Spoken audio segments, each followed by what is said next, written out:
In 2010, Studio Ghibli released The Borrower Arrietty, based on the British children's novel The Borrowers by Mary Norton. The film debuted at #1 at Japan's box office, becoming an instant financial and critical success.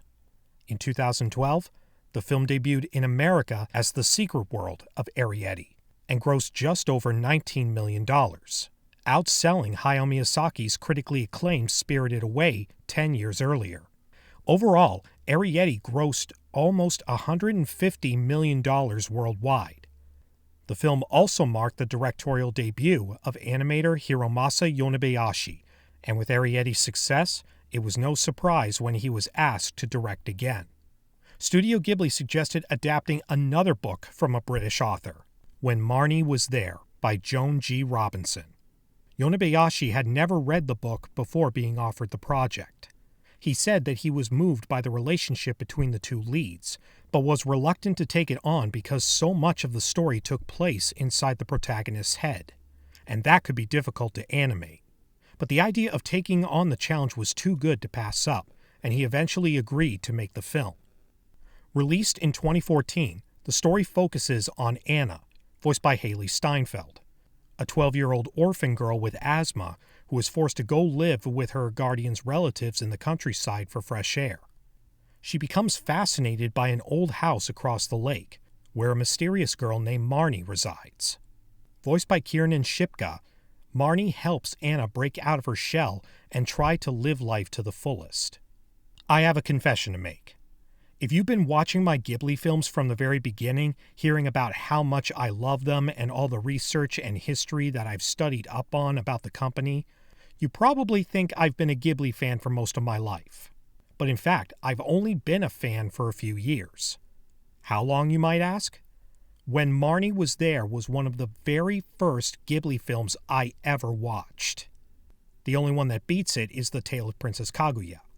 So, my mindset hadn't really adjusted to Studio Ghibli's style of storytelling.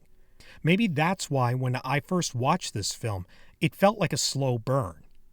I figured out who Marnie was halfway through the film, and pretty much knew where it was going from there. So knowing the twist seemed to make the movie go a little slower for me. But watching it again after a few years, and having a better handle on Studio Ghibli's pacing, I was taken aback by how this movie just flew by. It's really good. I don't think it's as good as Arrietty, but it's still good. Once again, I do have to applaud the animation. Yonebayashi and his team didn't slide on anything in this film. The environment looks gorgeous, and also, I gotta say, the food in this movie is some of the best animated food I've ever seen. Just look at that watermelon. I also can't think of this movie without thinking of water in general. In an interview, Yonebayashi explained that the water was one of the reasons why production fell behind schedule, because it was the hardest detail to accomplish. But their hard work paid off when Miyazaki himself complimented that it felt like the water was actually there. So, hats off to the animators. They did a phenomenal job. When I first saw the American trailer for this movie, I thought it was building up the idea that this was going to be Ghibli's first attempt at a same-sex relationship, which, in 2014, would have been pushing boundaries in family entertainment. But when it's revealed that Marnie is actually a younger version of Anna's grandmother, the thought of a romantic relationship between the two of them made me uncomfortable.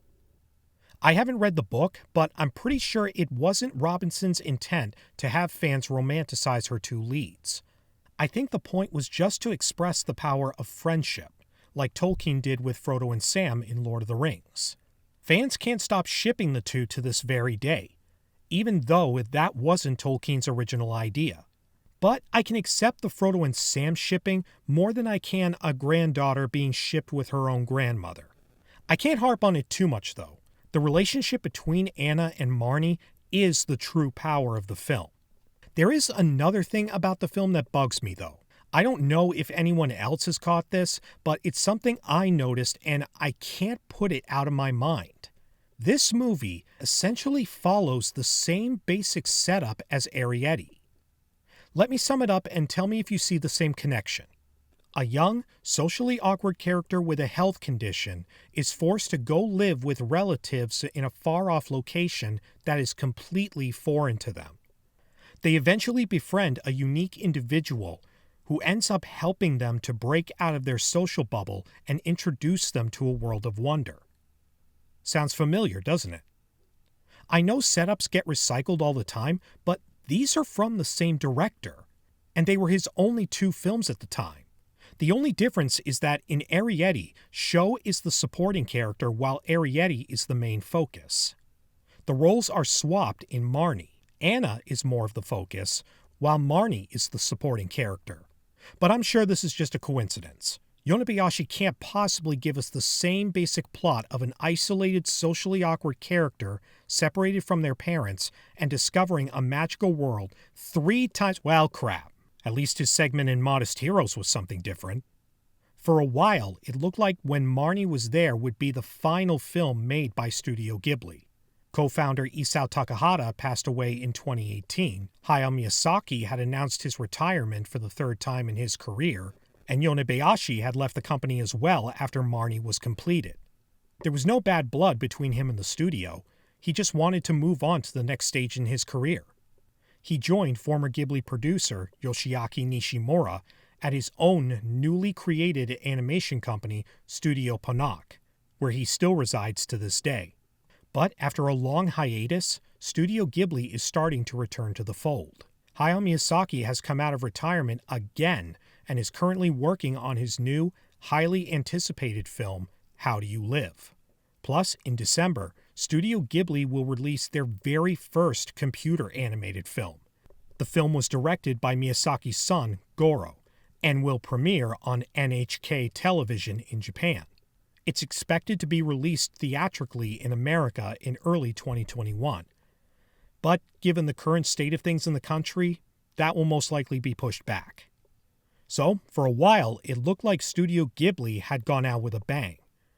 Fans are excited that the studio is finally making a comeback, but even if they decided to close their doors forever, When Marnie Was There would have been a terrific film to go out on. I'm going to give When Marnie Was There 4.5 stars. Guys, thank you so much for continuing to watch my videos. It really means a lot to me. And earlier this month, I just reached the 100 subscriber mark. For bigger channels, it doesn't really sound like a big deal, but it is a big deal to me.